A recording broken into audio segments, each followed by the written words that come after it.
Good morning students. Rani Lakshmibai कन्या महाविद्यालय की तरफ से जो ऑनलाइन क्लासेस शुरू की गई है उसमें आज का जो टॉपिक है हमारा है बीए पार्ट सेकेंड ईयर। जो क्लास है हमारी वो है बीए पार्ट सेकेंड ईयर। और सेकेंड ईयर में आप लोग प्रमोट होके आए हो फर्स्ट ईयर से, तो आपको पता होना चाहिए कि हमारे सेकेंड ईयर में कौन से सब्जेक्ट में, हिस्ट्री में आपके पेपर कौन से चलते हैं। पेपर दो हैं आपके, एक तो फर्स्ट पेपर है और एक सेकंड पेपर। ध्यान रखना, फर्स्ट ईयर से आप आए हो तो आप प्रमोट होके आए हो। एक बात ध्यान रखना कि पढ़ाई आपकी 3 महीने तक लॉस गई है आपकी। कुछ बच्चे खुश हो रहे हैं, कुछ बच्चे खुश हो रहे हैं कि हाँ हम तो बस बिना एग्जाम दिए पास हो गए, ये है और अगली क्लास में मजे आ गए। वो ठीक है, अच्छी बात है, आपको आपके लिए अच्छी बात है। लेकिन आपको एक कहानी सुना देता हूँ छोटी सी। उससे पहले स्टार्ट करने से पहले, एक किसान था, अकाल पड़ गया था, साल भर से ज्यादा अकाल पड़ गया था, ठीक है। फिर भी वो रोज खेत में जाता था। कहाँ जाता था? खेत में हल चलाने जाता था। और हल चलाने के लिए लोग देखते थे कि यार अकाल पड़ा हुआ है फिर भी जा रहा है, हल चलाने के लिए क्यों जा रहा है, बेवकूफ है कि पागल समझते थे। तो ये एक दिन देख के एक व्यक्ति ने उसको टोक दिया कि भाई तू क्यों जाता है, ये अकाल पड़ा हुआ है, पानी बरस नहीं रहा, फिर भी तू क्यों जा रहा है यहाँ पे। तो उसका जो जवाब था, हल जोतने जा रहा है वो, कि मैं इस अकाल के चक्कर में कहीं हल जोतना नहीं भूल जाऊं। तो यही आपकी पढ़ाई पर भी है। ये जो आपके महामारी कोरोना जो फैला है उसमें आप 3-4 महीने में कहीं आप अपने एंजॉय के लिए पढ़ाई करना न भूल जाए, पढ़ना न भूल जाए। इसलिए हमें उस किसान से शिक्षा लेनी चाहिए, हमें रेगुलर पढ़ाई रखनी चाहिए और आपको फुल टाइम मिला है इस दौरान आपको पढ़ने में, तो आप पढ़ सकते हैं। तो हमें आज जो सेकेंड ईयर की जो क्लास है हमारी, उसमें जो अब 2 पेपर चलेंगे, फर्स्ट पेपर और सेकंड पेपर। उस पेपर का नाम है, सबसे पहले आपको ध्यान रखना चाहिए, मैं दूंगा हिस्ट्री में मध्यकालीन इतिहास। क्या होगा? मध्यकालीन इतिहास। अब मध्यकालीन इतिहास कहते किसे हैं? बताएगा मुझे कोई? नहीं बता पाओगे, ठीक है, चलो कोई जानते भी होंगे तो पता चल जाए। लेकिन आपने पढ़ा हो फर्स्ट ईयर में एक मध्यकाल और आता है, याद करो, प्राचीन काल में मध्यकाल और आता है। याद दिला देता हूं मैं, प्राचीन काल में पहला याद करो पाषाण काल। पाषाण काल अभी मैं आपके टॉपिक पे नहीं हूं। दूसरा आ रहा था उसके बाद ही मध्यकाल, मध्यकालीन, मध्य पाषाण काल, सॉरी मध्य पाषाण काल। क्या आ रहा था? मध्य पाषाण काल। और फिर जो तीसरा था वो था नवपाषाण काल। क्या था? नवपाषाण काल। तो ध्यान रखना, 2 कालों के बीच के काल को क्या कहते हैं? मध्य। ध्यान रखना, क्या कहते हैं? मध्य कहते हैं। और मध्य इन 2 कालों के बीच में था पाषाण काल और नवपाषाण काल। ये क्या कहलाया? मध्य पाषाण काल था। पाषाण काल और नवपाषाण काल के मध्य के जो काल को कहते हैं, जो बीच के काल को क्या कहते हैं? मध्य पाषाण काल।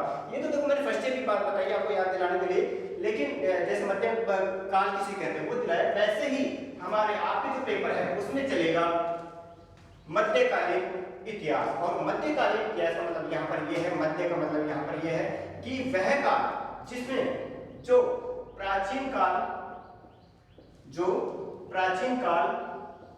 और आधुनिक काल, कौन सा? आधुनिक काल के बीच के काल को क्या कहते हैं? मध्य काल। दोनों के बीच के काल को क्या कहते हैं? मध्य काल, ठीक है। अब मध्य काल को भी 2 भागों में बंट गए। 2 भाग कौन कौन से हैं? ध्यान से सुनो। लेकिन इस मध्य काल को मैं पढ़ाऊं उससे पहले आपको मैं पेपर के बारे में जानकारी देता हूं। 2 पेपर चलेंगे आपके। पहला पेपर है मध्यकालीन भारत का इतिहास। मध्यकालीन भारत का इतिहास ये चलेगा आपके 1206 से 1526 ईस्वी तक। कब तक चलेगा? 1206 से 1526 ईस्वी तक। ध्यान रखना, मध्यकालीन भारत का इतिहास। ये है आपका पेपर फर्स्ट। कौन सा पेपर है? Paper first. आपका सेकंड पेपर तो स्टार्ट करेंगे, लेकिन मैं आपको नाम बताता हूँ सेकंड पेपर का नाम क्या है, उस टाइम आपको अच्छी से डिटेल्स बता दिया जाएगा। सेकंड पेपर में कौन सा है? देखो, प्रारंभिक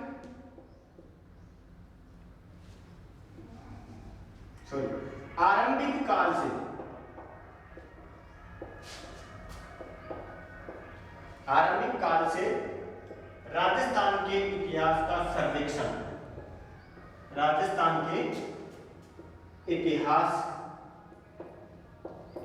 का सर्वेक्षण, ठीक है। ये टॉपिक का नाम है राजस्थान के इतिहास का सर्वेक्षण, हमें ये पढ़ना है। लेकिन आरंभिक काल यानी जहां से पाषाण काल से, मान लो यानी कि आरंभिक काल जहां से राजस्थान इतिहास शुरू हुआ था, इतिहास जहां से शुरू हुआ था यानी कि प्राचीन काल से, और 1949 ईस्वी तक हमें पढ़ना है।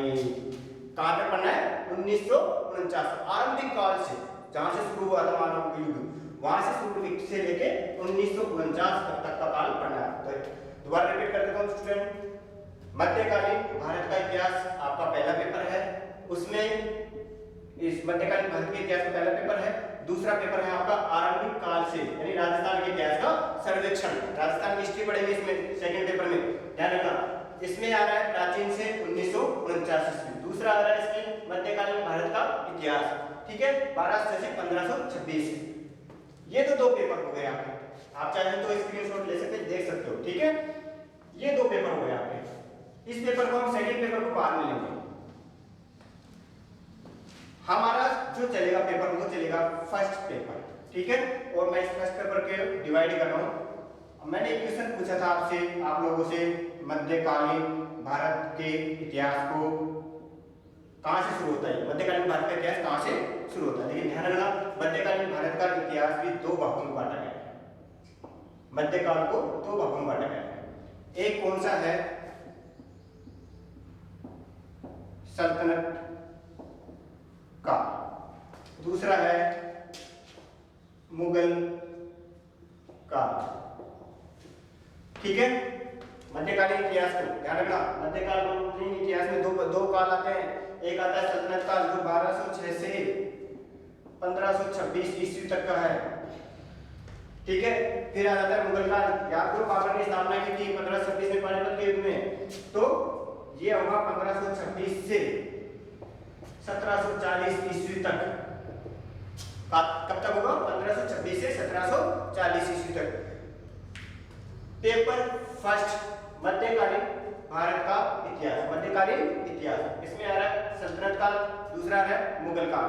सल्तनत काल में जो चैप्टर वाइज आपको डिवाइड किया गया है वो शुरुआत होती है दिल्ली सल्तनत की स्थापना से आपकी, ठीक है। लेकिन दिल्ली सल्तनत की स्थापना से पहले हम ये जान लेते हैं कि इतिहास को जानने के स्रोत कौन कौन से हैं। इतिहास को जानने के स्रोत कौन कौन से हैं, ठीक है।